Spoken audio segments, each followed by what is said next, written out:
Ladies and gentlemen, please welcome Dr. Tim Buckman.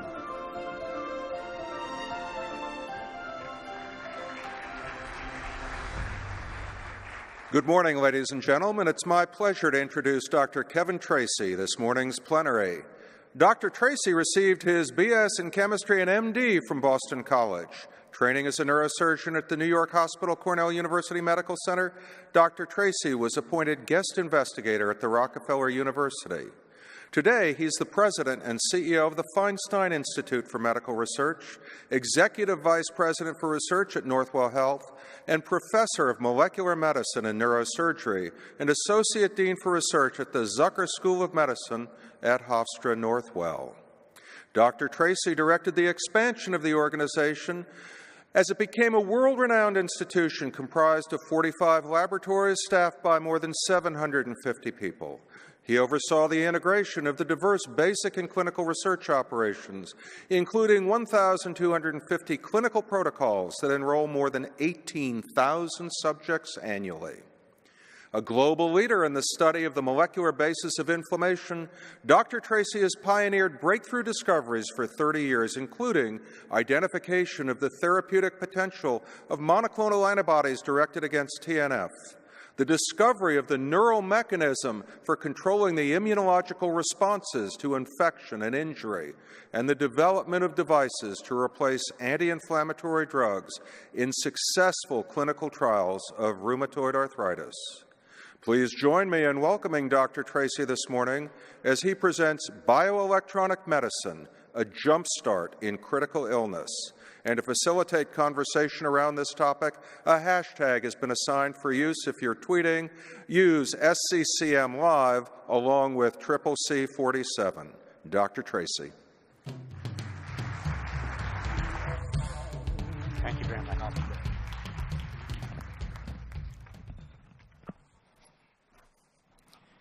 Good morning. It's great to be here this morning, and what I'd like to do in the next few minutes is talk to you about an intersection of two fields that don't intersect very well. But the implications of the intersections of neuroscience with immunology are going to be profound for the future of intensive care medicine. What I'd like to leave you with is the idea that in the future it'll be possible, and we are doing already, the decoding of the individual nerves that control specific components of the immune system. And in doing this, once you decode the information in the nerves, like a submarine listening to a telephone call on a transatlantic cable, it becomes possible to re-encode the signals. And by mapping these signals onto first the immune system and then other physiological responses, it's possible today to design devices that can read-write these systems that are going to have, as I said, tremendous implications for the future of critical care. I'm a neurosurgeon. I've been fascinated by inflammation, as you heard from Dr. Buckman, for 30 years. And it's an unusual combination of careers, if you will. And it happened, in my case, by accident. I was training as a neurosurgeon at Cornell, at the New York Hospital, and I was caring for a little girl named Janice. She was 11 months old and had crawled across the kitchen floor as her grandmother was cooking dinner. Grandma turned to drain a pot of boiling water from the stove and tripped on the baby and spilled the boiling water on her granddaughter. So when I met Janice in the emergency room of the New York Hospital, she was scalded over 75% of her body. Death sentence. We cared for her for a month, multiple skin grafts, multiple bouts of sepsis, on and off the ventilator, on and off renal dialysis, and miraculously she survived. She did brilliantly well. And we were talking about sending her home. And that same day, I was standing in the doorway to her room, and she was drinking out of a baby bottle her lunch, and she rolled her eyes back and died. I ran in the room, put her in my left arm, gave her mouth to mouth, pushed on her heart with my right index finger, and the code went on and on for hours, and it was no use. She was gone. And it was horrible. It was life-changing for me. It was horrible because it was so sad and she was so innocent. And it was horrible because there was no reason to explain why she died. At the time, we quote-unquote knew that acute shock in this situation was caused by endotoxins and bacterial toxins, but we found no evidence of infection or toxins in her body. And so the question obviously was, what was the toxin that killed Janice? So I had scheduled with Dr. Shires to begin research in Steve Lowry's laboratory in 1985, and I decided then and there to begin working on this problem of shock and inflammation, and I'm still working on it today. And what we discovered, collaborating with Tony Cerami at Rockefeller, was that the molecule that killed Janice was TNF. And TNF is made by the immune system, not by the bacteria. And that when it's overproduced in large amounts, it becomes very, very lethal. And we showed in a series of papers that TNF was sufficient to cause shock and tissue injury. TNF was sufficient to cause inflammation in the absence of bacteria. The question next was, is it necessary?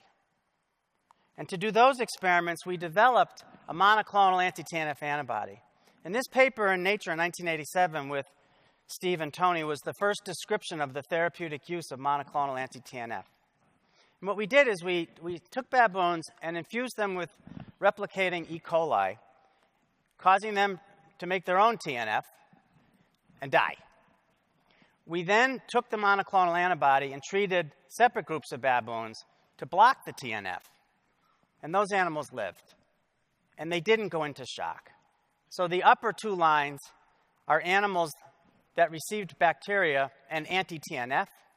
And the lower line is an animal that received bacteria without anti-TNF. And this is blood pressure. And of course, monoclonal anti-TNF blocked death and blocked acute shock. This was the first description of the therapeutic use of monoclonal anti-TNF antibodies. This paper's been cited thousands of times. And it became the basis of drugs that you know today as Enbrel and Remicade and other monoclonal antibodies that represent 5% of the global pharmaceutical industry receipts for drug sales and growing. $50 billion a year target antibodies against cytokines to block inflammation. The basis for this idea I call the cytokine theory of disease. The cytokine theory of disease does not say that all cytokines are bad, just like the germ theory doesn't say that all germs are bad. The cytokine theory of disease says that in some situations, cytokines are both necessary and sufficient to cause the major signs and symptoms of disease. Evolutionary pressure over millions of years put checks and balances on cytokine production to shift the balance towards health. And what we've done today now, using monoclonal antibodies to target specific cytokines based on the cytokine theory of disease, is prevent the toxicity of endogenous cytokines. Now, thinking about this, the place designated between cytokines and disease is a critical engineering checkpoint. And evolutionary pressure would have exerted significant influence on the control of cytokine activity at that checkpoint.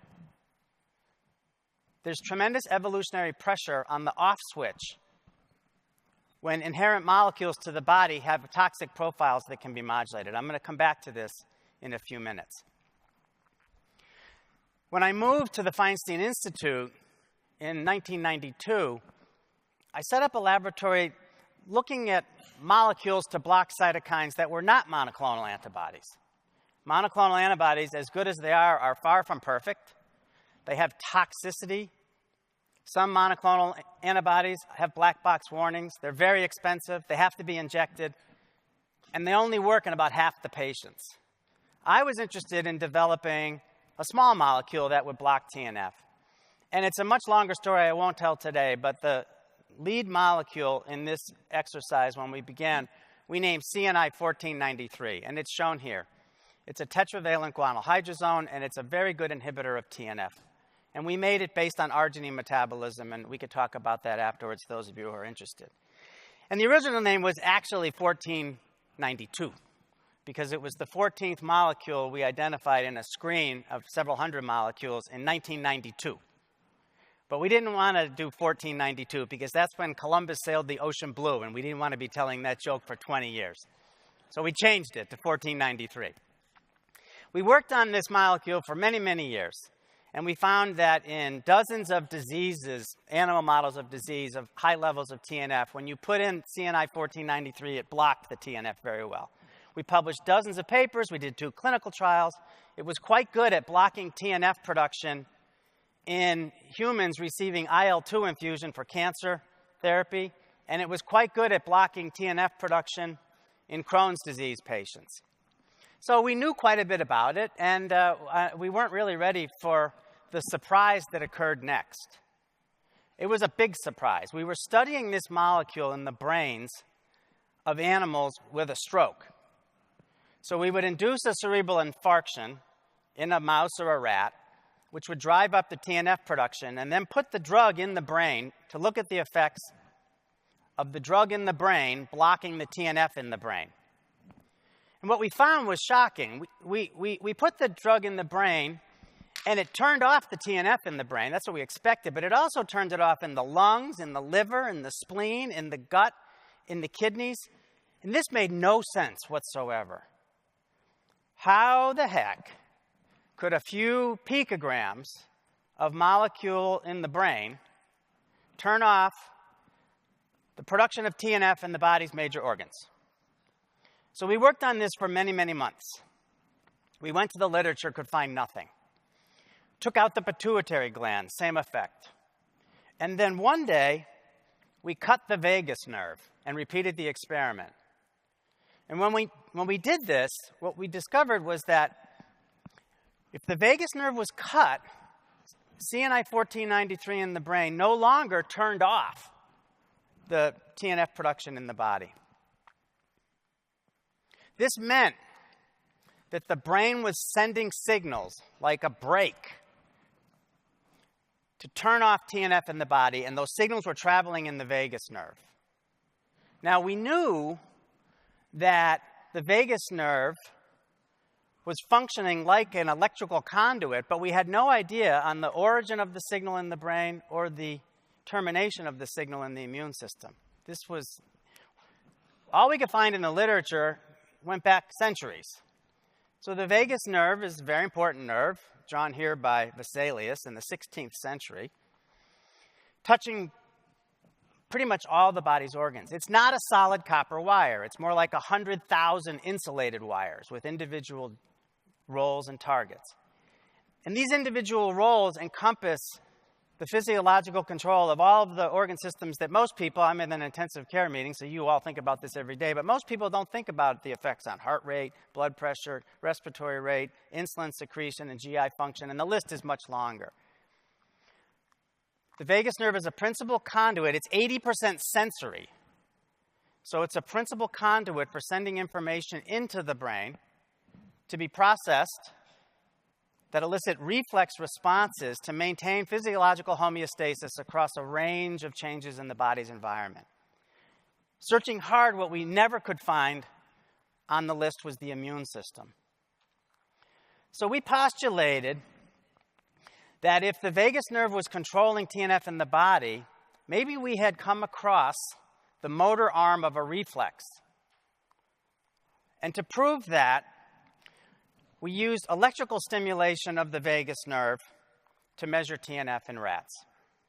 Here we're using electrons, if you will, instead of anti-TNF.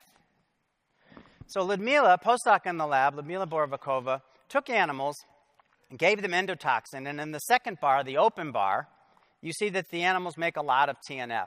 But when she cut the vagus nerve in the third bar, they made even more TNF because they cut the brake lines on the car going down the hill. When she electrically stimulated the vagus nerve in the fourth bar, TNF was blocked. And this is the very first experiments. This was published in Nature in 2000. And what you're seeing is the blockade of TNF does not go to zero. Monoclonal antibodies are immunosuppressive because they block 100% of the target.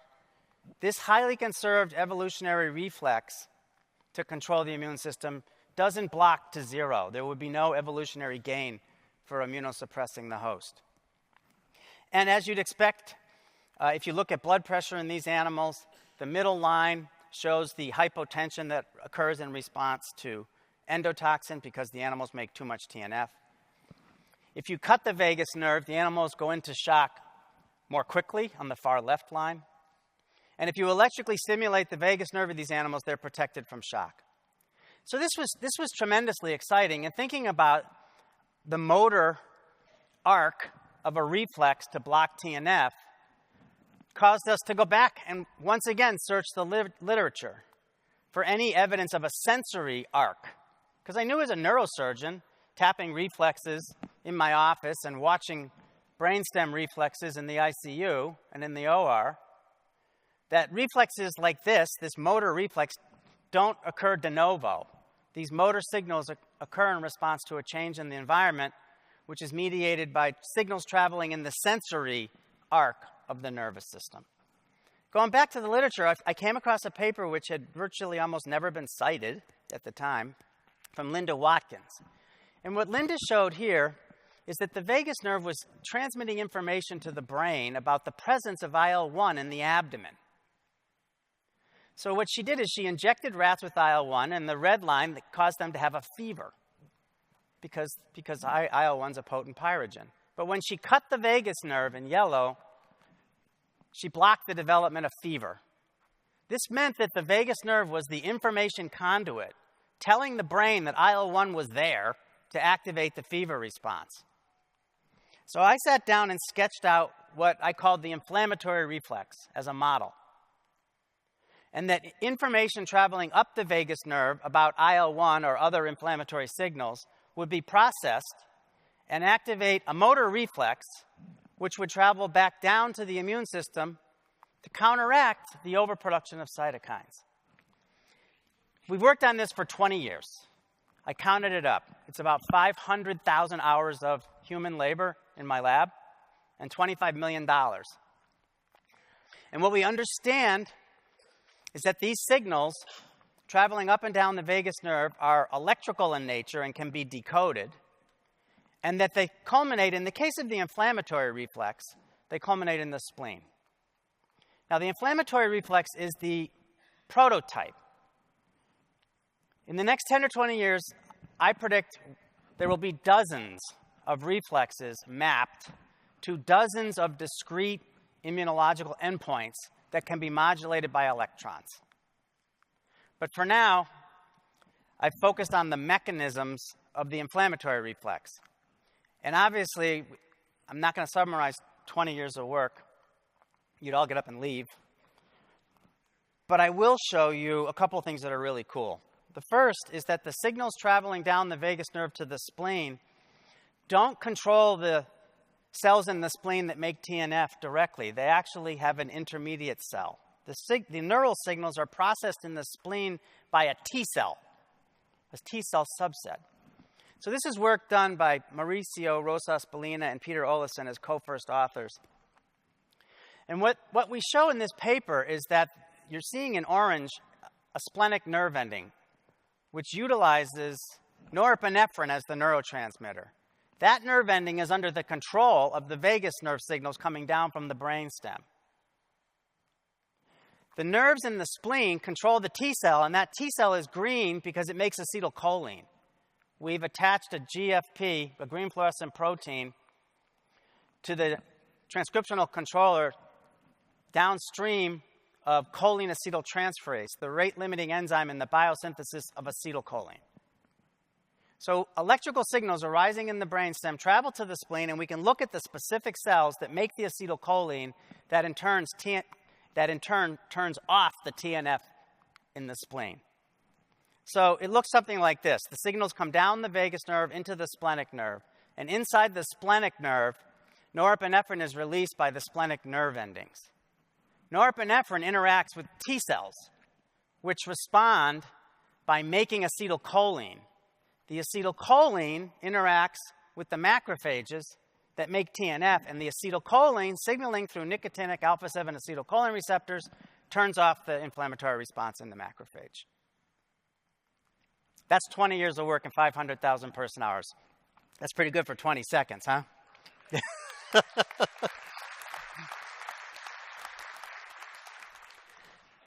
Now we had the opportunity to try to help patients. I sketched on the back of a napkin in the early 90s the idea of taking an electron-producing device, a nerve stimulator, putting it on the vagus nerve of patients, and turning on the device to see if it would block TNF in the organs. The idea would be to use electrons to replace monoclonal antibodies. And the idea is based on the mechanistic understanding we have today of this crucial, evolutionarily conserved checkpoint on the cytokine theory of disease. And the idea would be to use electrons to target that point to turn off cytokines. Now, at the time, by the mid-1990s, anti-TNF had already been clinically approved for patients with rheumatoid arthritis and for patients with Crohn's disease, and then later ulcerative colitis.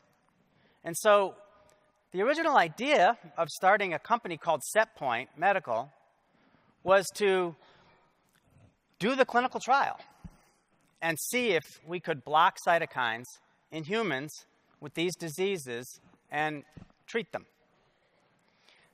We published the trial in July of 2016, and I'll show you what happened. So rheumatoid arthritis, I don't have to tell this audience, is a devastating disease. The pathogenesis is in part driven by the production of a pannus, or an inflammatory tissue mass, which is almost like a tumor in joints.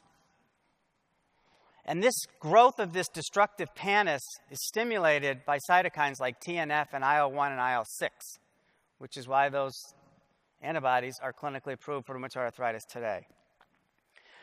What we did in the trial, which was led by Paul Peter Tak, one of the world's leading rheumatologists from Amsterdam, AMC, and by then Ralph Zicknick and now David Chernoff, the chief medical officers at SetPoint, is we used an off-the-shelf device from Cyberonics, which is implanted under the collarbone, and a lead is tunneled up to the chest to send electrons into the vagus nerve. Now, very importantly, the engineers had to reprogram this device because we learned from all that work in the lab that you only have to stimulate the nerve for a few minutes a day to block cytokine production for many hours. And we could talk about the mechanisms for that, but it actually is not as surprising as it seems because acetylcholine pushes M1 macrophages to differentiate into M2 macrophages, which are tissue protective and not inflammatory. So you actually have a half-life that's based on cell turnover of the macrophages in response to a very short pulse of electrical information. Now, the Cyberonics device is programmed to be 5 minutes on, 5 minutes off all day long, and the Cyberonics settings for epilepsy are very high current and voltage. We dialed all those way down because we also showed that the nerves to the spleen require only 500 microamps of current to be stimulated as opposed to 5 milliamps. So although this study used a device that's cuffed on the vagus nerve, we have both selectivity and time specificity to the response. So patients received an implant in Amsterdam, in Bosnia, and in Croatia. These are patients with severe rheumatoid arthritis. And we started with patients in New York. These are epilepsy patients. And the first question we had is, will this work if the patient's asleep? So we used patients who were having the device put in to treat epilepsy. And what you can see, what you're looking at is pre-anesthesia levels of whole blood TNF production. And then post-anesthesia levels in the second column of whole blood TNF production. And then we turn the device on, and within 4 hours, the whole blood TNF production was significantly decreased. These people are asleep under general anesthesia. This is not the placebo effect. These people look like all the animals in the lab. And in fact, the same holds true for the mechanistic understanding we have that the alpha-7 control downregulates IL-1 and IL-6 in the lab and in those same patients. I didn't talk about it, I won't talk about it, but Alpha-7 is very important in inhibiting the activity of the inflammasome. So you see inhibition of IL-1 and HMG and many other cytokines. So knowing now that we could inhibit the cytokines in humans under anesthesia, we moved to the patients in Amsterdam and in Bosnia and in Croatia. And the results were striking. So the bottommost line are a cohort of patients, 7 patients, who failed methotrexate and steroids. These were mostly in Bosnia and Croatia where they didn't have access to monoclonals. You're looking at a change in DAS28 CRP score. This is the clinical measure of rheumatoid arthritis severity, which is used in the assessment and approval of rheumatoid arthritis drugs. This is a big effect.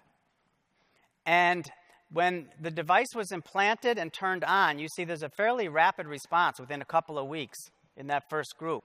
And then at day 42, it says treatment hiatus. That's because we turned it off.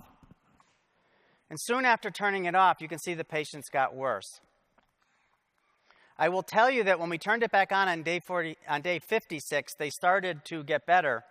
And just last month, the follow-up of these patients, now several years, shows that they continue to improve and they stay in stable remission. Placebo effects don't last for years. The top line is another interesting group. That's the cohort 2, the squares. Those people failed biologics. Some of them failed multiple biologics. Why would this work in patients with failing monoclonal anti-TNF? Because this also blocks IL-1 and IL-6. Why would this work in patients that failed anti-IL-6? Because it also blocks TNF and IL-1. And we know a lot about cytokines and synergy between cytokines. So it's quite plausible, it's an unproven hypothesis, but it's quite plausible that the therapeutic response in the biologic failures from using the vagus nerve stimulation to block cytokines is because you're interfering with the synergistic effect of multiple cytokines. And that's a statistically significant cohort. And the combined cohort of 17 in the middle curve is also statistically significant. So this was tremendously exciting. I flew to Mostar, Bosnia, in the mountains in the west of the country to meet the first patient. And he's shown the tall guy in the middle in the blue sweatshirt. So that's me. I look very happy. I actually look happier than the patient, but he was happy too. I may have been happier than him. I had never met a patient that had benefited from something that my colleagues and I had invented. This was one of the most memorable days in my career. In the middle of to the patient to my left, to your right, is his physician. To her side is her boss, the chairman of medicine, and the professor that trained pretty much all the academics in Bosnia. And the guy on the end is the neurophysiology tech. I asked the patient, did you feel more energy? No. Did you gain or lose weight? No. Did anything happen with your, He said, I felt better. I didn't have pain and I felt happier. Now, all the patients in the trials had the option of having the device removed if they didn't respond. And no patient has had the device removed because the DAS28 score I showed you includes objective measures of joint count and blood CRP levels. It also includes subjective measures of a patient on a HAQ score, and the patients felt better. So this was remarkable for many reasons for me. I flew home from that trip and called Set Point, and I resigned from the board. And they said, why? We don't want you to resign from the board of your company. You co-founded it. I said, I didn't co-found the company to develop devices and sell them. I founded the company to do the clinical trial to see if it would work. And it works. So the company continues to do clinical trials. There's one open today. There's an FDA-approved IND now to do this rheumatoid arthritis trial in the U.S. in patients like him who failed methotrexate and patients like this woman that was written about in the New York Times who failed 5 biologics. She failed 5 biologics over many, many years. She had devastating rheumatoid arthritis in Amsterdam, and some days she couldn't pick up a pencil She needed help buttoning her shirt to go to work in the morning. After being implanted in April of 2013, she had a complete remission. She's off her drugs, and she's now bicycling 20 miles a day round trip to the Dutch coast on weekends. This is incredibly exciting times. Larger trials are coming now, but for me, these patients look exactly like the mechanistic understanding that we've developed in the lab.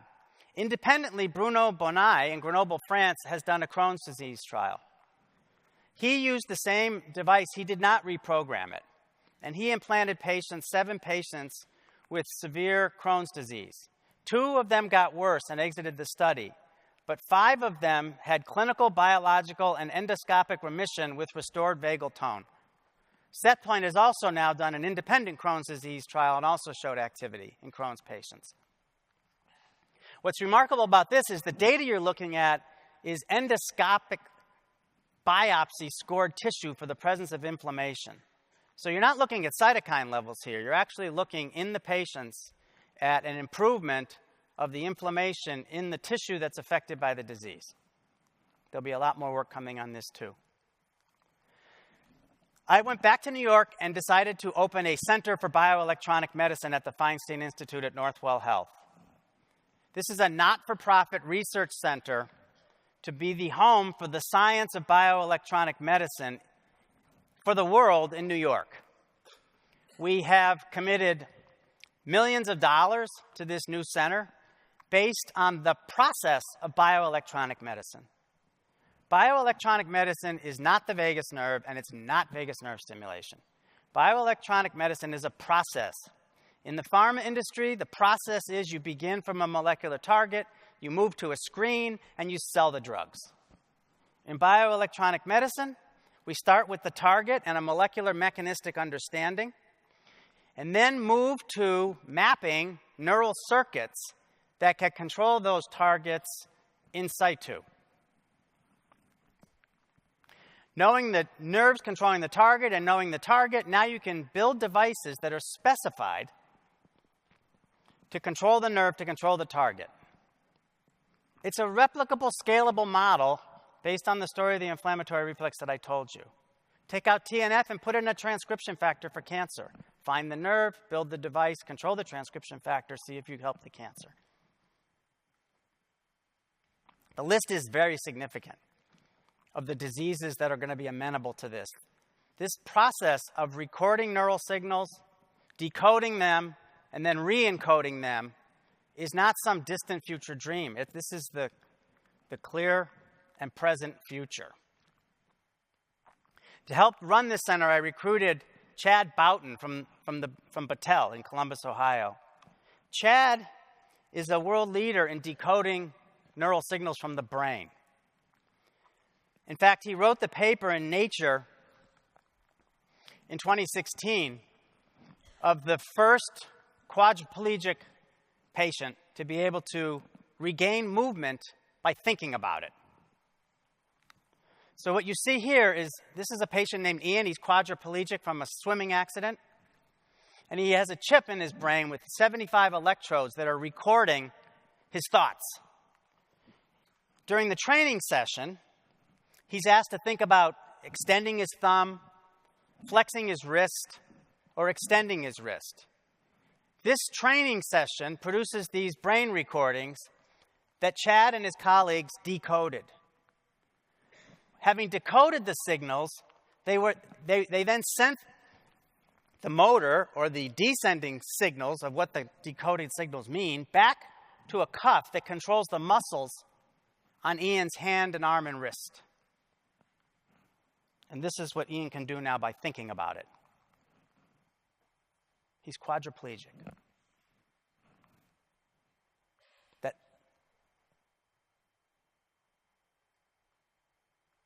It's unbelievable. And it's already happened. And it's based on fundamental, direct, simple concepts. A training set on what the neural signals mean or are doing, and then a corresponding motor set to elicit the required response.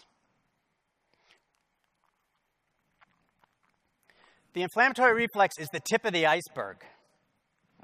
As I've been talking about today with my colleagues, we've spent the vast majority of our time looking at the descending signals that travel from the brain down through the cytokine axis into the spleen to control cytokine production through molecular mechanisms downstream of alpha-7. All of this is published to control the cytokine response. But again, as a neurosurgeon, I know that these signals coming down don't start out of thin air. These signals that are the controlling signals to the immune system arise in response to changes in the body's milieu. They arise in response to specific molecules made by bacteria, viruses, toxins, or cytokines like HMGB1 that activate afferent neural signals. So what we wanted to do next, and what we now have dozens of people working on, is decoding the signals elicited by molecules. We want to be like the submarine listening to the telephone calls on the transatlantic cable. We want to use the body, the whole body, as the receptor, because the brain knows how much glucose is there and how much sodium is there and how much TNF is there. We want to listen in on what the brain is hearing, which are the sensory signals traveling up the vagus nerve. Let me show you some of the early work that we published on this from Ben Steinberg and Harold Silverman. Ben's a postdoc now up in Toronto. Harold's a graduating graduate student, and Sangeeta Sivan is my key right-hand person and a professor in the lab with me. You're looking at, on the left, at recordings on the vagus nerve of a mouse using an electrode that's looking at all of the electrical activity. And using computer learning algorithms and artificial intelligence algorithms, you can actually decode those signals. And what you're looking at on the right are compound action potentials per second. And you can see everything's fairly quiet. This would be baseline. When we inject the animal with TNF, you get a very different picture. TNF causes a very clear electronic signature in the vagus nerve of this mouse. And what's amazing is if you decode those signals, they look very different than IL-1. So the panel B, the mouse's brain is hearing TNF, TNF, TNF. And in panel C, the mouse's brain is hearing IL-1, IL-1, IL-1. We're now in the process of making this a measurable event because we'll be able to develop electronic devices that listen into the nerves and tell you how much TNF is in that patient, and in what organ, and at what time, and for how long, because the brain knows all that. And we can reduce this to discrete molecular mechanisms because you have to have molecular mechanisms to do this right. What you're looking at here are neurons. These are the cell bodies that would be from the Nodose ganglion, which is the home of the sensory cell bodies that travel in the vagus nerve. You can see that some of the neurons, not all, express TNF receptor 1 and 2. And when you expose those neurons to TNF, you get a calcium wave, which means that they're firing action potentials. But if you repeat the experiment in TNF knockout neurons, there's no calcium wave. So the point is that you can ask sophisticated electronic decoding questions as long as you pay attention to the underlying molecular biology, number one. And number two, there's 100,000 nerves fibers in the vagus nerve. And we're only talking about a few at a time. You need 120 to control respiration out of 100,000. You probably only need 50 to control TNF production in the spleen. And the list goes on and on and on. But what used to seem as a daunting task to decode is not so daunting with today's sophisticated technology. We're using, for instance, optogenetic nerve stimulation to look at the firing of individual specific neurons. So this is the basal forebrain cholinergic system of a mouse or a rat. And there's nothing in the literature about this system connecting to the brainstem. But for a number of reasons I can't go into, based on clinical trials and lab work, we knew that this system could control the production of TNF in the spleen. So how could it do that? To answer the question, we turned to optogenetics. So we took a laser and point the laser at the brainstem, forebrain, cholinergic nuclei of a mouse.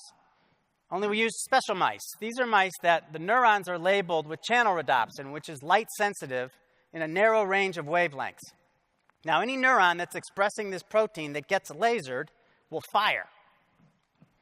We then bred that mouse onto mice that express channel rhodopsin under a Cree system. So now we have mice that only cholinergic neurons will express channel rhodopsin. And it's a very small number of neurons. But that means when we shine the laser in that basal forebrain cholinergic system of that mouse, that only the cholinergic neurons will fire. And when Valentin Pavlov, my colleague, a professor in the lab, and Kurt Lerner, grad student, did the experiment, if you don't have channel rhodopsin, the laser does nothing to the TNF in the blood or spleen. But if the mouse has channel rhodopsin and you turn the laser on, look what happens. It's amazing. We can target a few neurons in the basal forebrain nuclei of a mouse and block the TNF in the spleen. I'm not proposing optogenetics are going to be in the clinic tomorrow, but there will be a way in the clinic in the next few years to do specific neural targets like this that are going to have tremendous implications for ICU patients and ICU care. Another question is, how does the signal from the brainstem get to the spleen? So we're answering that. This is work done by Adam Kressel, an MD PhD student in the lab, and Sangeeta Sivan again. You're looking at the laser that's shining on the brainstem of a mouse, pointed at the dorsal motor nucleus of the vagus nerve. Now, the textbooks say that the vagus nerve doesn't go to the spleen, and that the dorsal motor nucleus of the vagus nerve doesn't control anything in the spleen. But obviously, all of the data I've talked about for the last 40 minutes says that it does go to the spleen. And so to prove that, Adam pointed that laser on the dorsal motor nucleus of a mouse brainstem and put a recording device on the splenic nerve of a mouse. Look what happens. This hasn't been published yet when he turns the laser on. In red, there's a ramp-up time as the laser warms up. The splenic nerve starts to fire. He turns it off in red again, and it stops. He turns it on, it ramps up, and the splenic nerve is firing. So this is direct proof that the cholinergic neurons arising in the DMV are traveling down the vagus nerve to activate the splenic nerve. That violates a number of textbooks. There's a couple of groups in the world who write at least 2 papers a year saying how foolish, wrong, and incorrect my group and I are because we proposed this control mechanism in the spleen. This is further proof that, well, we may be crazy, but we're not stupid.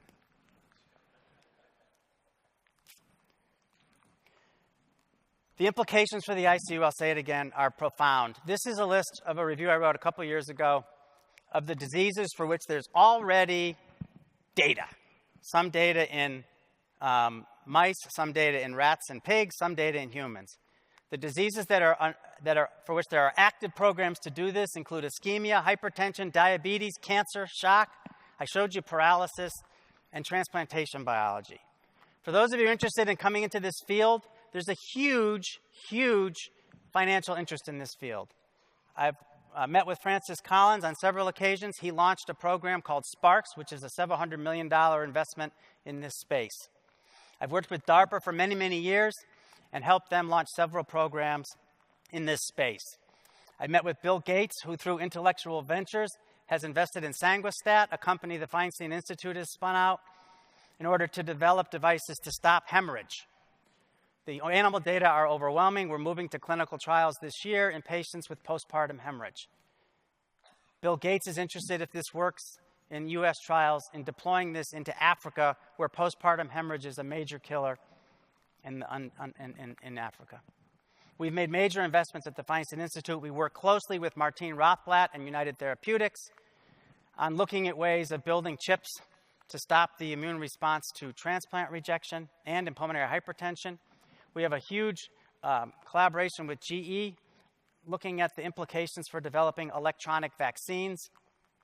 And GlaxoSmithKline was an early supporter of a multi-center international research consortium that I helped them set up. These are tremendously exciting times. The implication for medical care is now. It's not in 50 years, it's now. The number of devices that are going to be coming online is going to be staggering. And my caution and plea is that we remain focused on molecular mechanisms and stop building devices that are really cool, sticking them in a bunch of patients and turning them on to see what happens, which is what was done for many, many decades. We now have the opportunity, we have the tools, we have the financial backing, and we have the scientific knowledge and technology to build devices that target discrete molecular mechanisms controlled by specific neural circuits to help our patients. Thank you.